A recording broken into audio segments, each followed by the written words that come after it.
Hello everyone. स्वागत है आपका सोशियोलॉजी नेट अचीव में। सोशियोलॉजी के मल्टीपल चॉइस क्वेश्चन हम कर रहे हैं। ये प्रीवियस ईयर क्वेश्चन पेपर से लिए गए हैं।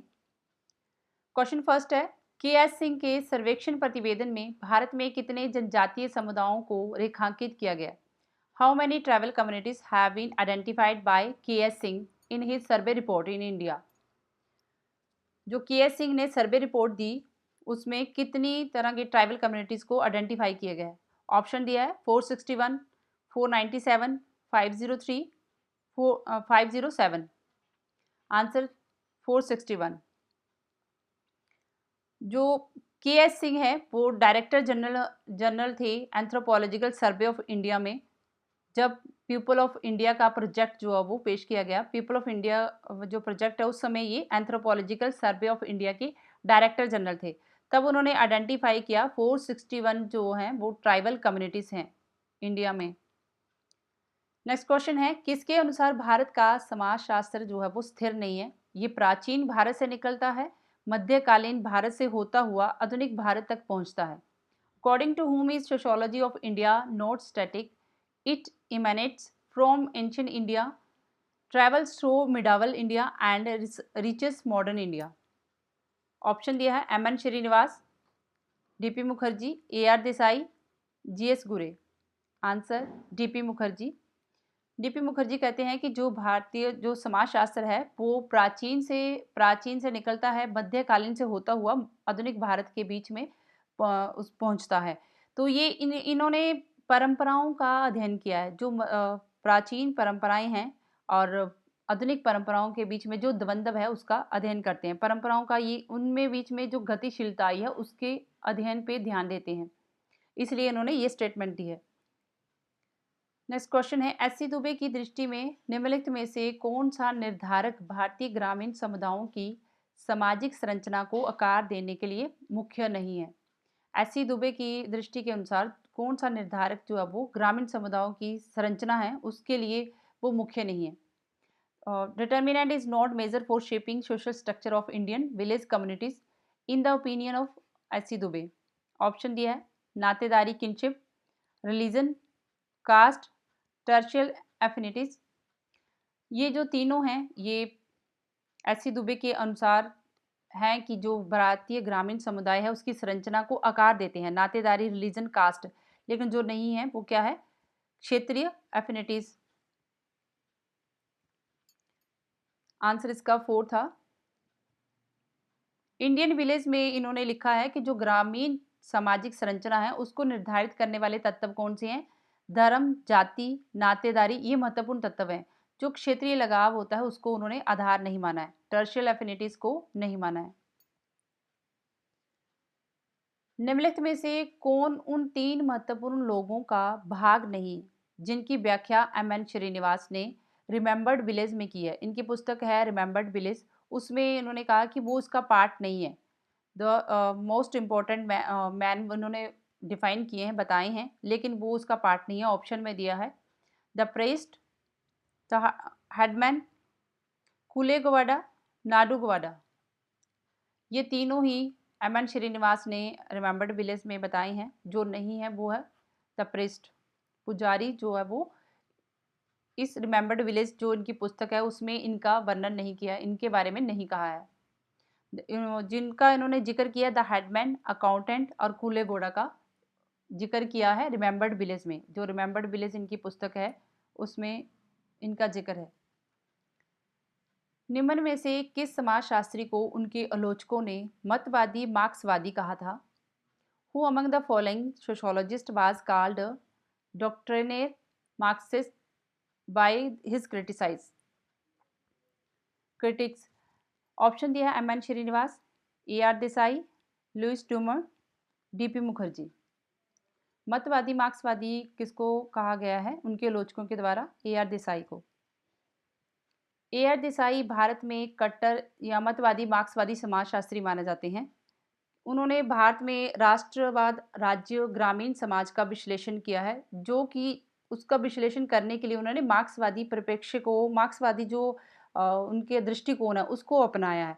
इसीलिए उनको मार्क्सवादी, मतवादी कहा जाता है। डॉक्ट्रिनेयर का अर्थ होता है कि जब कोई ऐसी विचारधारा जहाँ कोई सिद्धांत इतनी दृढ़ता से उसका पालन करना कि उसी में खो जाना कि उसी का पालन करना। मार्क्सवादी दृष्टिकोण का इन्होंने पालन किया है, इसलिए इनको डॉक्ट्रिनेयर कहा जाता है, डॉक्ट्रिनेयर मार्क्सवादी कहा जाता है। जो उनके आलोचक हैं, उनका मानना था कि वे सामाजिक घटनाओं की व्याख्या में मार्क्सवादी ढांचे पे बहुत ज़्यादा निर्भर थे, इसलिए उनको मतवादी मार्क्सवादी कहा जाता है। नेक्स्ट क्वेश्चन है, एम एन श्रीनिवास के अनुसार गांव एक समुदाय है जो निष्ठा की मांग करता है। According to M N Srinivas, the village is a community which commands loyalty from. Option दिया है, सभी निवासियों से, जाति से परे, केवल उच्च जातियों से, केवल भूस्वामियों से, कर्म धर्म में विश्वास रखने वालों से। श्रीनिवास कहते हैं कि जो एक गांव है वो समुदाय से एक अपेक्षा करता है कि वो उससे निष्ठा की मांग करता है, लॉयल्टी की मांग करता है। तो वो कौन सी चीज़ें हैं? केवल उच्च जाति नहीं हो सकती, गाँव में हर तरह की जाति रहती है। केवल भूस्वामी भी नहीं हो सकते, वो गाँव में बहुत सारे ऐसे लोग होते हैं जिनके पास अपनी भूमि भी नहीं होती। धर्म कर्म में विश्वास रखने वाले, ऐसा भी नहीं हो सकता। तो ये तीनों नहीं होंगे। जो गांव जिस एक समुदाय के प्रति निष्ठा की मांग करता है वो है फर्स्ट, सभी निवासियों से, जातियों से परे, सभी जातियां उसमें इन्वॉल्व होती हैं, वो समुदाय के प्रति निष्ठा की अपेक्षा रखते हैं, चाहे जाति कुछ भी हो। और एम एन श्रीनिवास ने हाईलाइट किया है हॉरिजेंटल विलेज सॉलिडारिटी को। नेक्स्ट क्वेश्चन है, निम्न में से किसने अधीनस्थों के अध्ययनों में देवी आंदोलन को महत्वपूर्ण स्थान दिया? Who gave an important place to the Devi movement in subaltern studies? Option David Hardiman, M N Srinivas, Yogendra Singh, G S Ghurye. ये क्वेश्चन आपका वैसे भी ठीक हो सकता है अगर आपको ये पता हो कि सबाल्टर्न अप्रोच जो है वो किसने यूज़ किया है। तो M N Srinivas, Yogendra Singh, G S Ghurye इनका नहीं है, और ये है डेविड हार्डीमैन की। डेविड हार्डीमैन एक सबाल्टर्न इतिहासकारी हैं। इनकी पुस्तक है the coming of the Devi, Adivasi assertion in western India. इसमें इन्होंने गुजरात के जो आदिवासी हैं उनके द्वारा जो चलाया गया आंदोलन है देवी आंदोलन, उसका उन्होंने गहराई से अध्ययन किया है, डेविड हार्डीमैन ने। नेक्स्ट क्वेश्चन है, निम्न में से किस पुस्तक के लेखक एम एन श्रीनिवास नहीं है? Which book has not been authored by M N Srinivas. Note पे ध्यान देना है, कौन सी पुस्तक एम एन श्रीनिवास की नहीं है। ऑप्शन दिया है, India social structure, social change in modern India, Indian village, religion and society among the Coorgs of South India. आप वीडियो को रोक के पॉज करके आप इसका आंसर खुद देने की कोशिश करें। मोस्टली स्टूडेंट जो है वो इस क्वेश्चन को गलत करेंगे, क्योंकि वो आंसर टिक करेंगे इंडिया सोशल स्ट्रक्चर को, क्योंकि ये नहीं है। इसका जो आंसर है वो है इंडियन विलेज। ये एम एन श्रीनिवास की नहीं है। ये India social structure, social change in modern India, religion and society among the कुक्स of South India, ये एम एन श्रीनिवास की पुस्तक है। इंडियन विलेज नहीं है, ये एस सी दुबे की है। और एम एन श्रीनिवास की पुस्तक है इंडियाज़ विलेज। इंडियन विलेज जो पुस्तक है ये एस सी दुबे की पुस्तक है, 1955 में लिखी उनके द्वारा। एम एन श्रीनिवास की जो पुस्तक है वो है इंडियाज़ विलेज। यही स्टूडेंट जो है कंफ्यूज होते हैं इंडियन विलेज और इंडियाज़ विलेज में। इंडियन विलेज किसकी है? एस सी दुबे की, एस सी दुबे की है, और इंडियाज़ विलेज है एम एन श्रीनिवास की।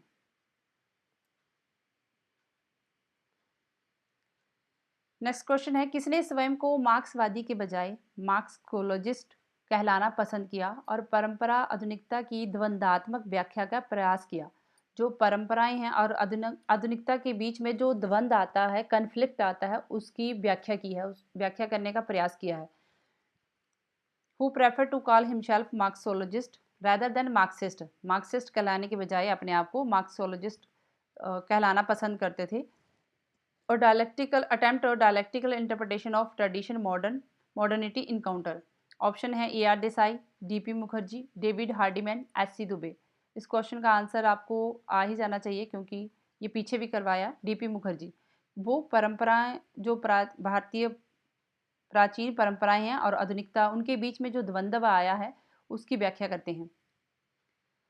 वो कहते हैं कि मैं विचारों से मार्क्सवादी नहीं हूँ, बल्कि मैं मार्क्स के सिद्धांतों का अध्ययन करने वाला। तो वो मार्क्स के सिद्धांतों का अध्ययन करने वाले हैं, इसलिए उनको मार्क्सोलॉजिस्ट कहलाते हैं अपने आप को, कि मैं मार्क्सवादी नहीं मार्क्सोलॉजिस्ट हूँ, क्योंकि मैं मार्क्स के सिद्धांतों का भी अध्ययन करता हूँ। उन्होंने परंपरा और आधुनिक के जो बीच में द्वंद्व है उसका विश्लेषण किया है, डीपी मुखर्जी ने।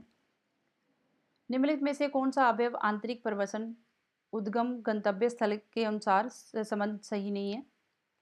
Which component is not linked with internal migration according to place of origin and destination? Option दिया है गांव, rural to rural, state to state, rural to urban, urban to urban. इसमें इंटरनल माइग्रेशन जो है दिया है कि कौन सा नहीं है। ऑप्शन सेकंड, राज्य से राज्य। जो आंतरिक प्रवास है, इंटरनल माइग्रेशन है, उसकी 4 जो धाराएं होती हैं, 4 स्ट्रीम्स हैं, वो कौन कौन सी हैं? Rural to rural, rural to urban, urban to urban, urban to rural. ये 4 स्ट्रीम है इंटरनल माइग्रेशन की।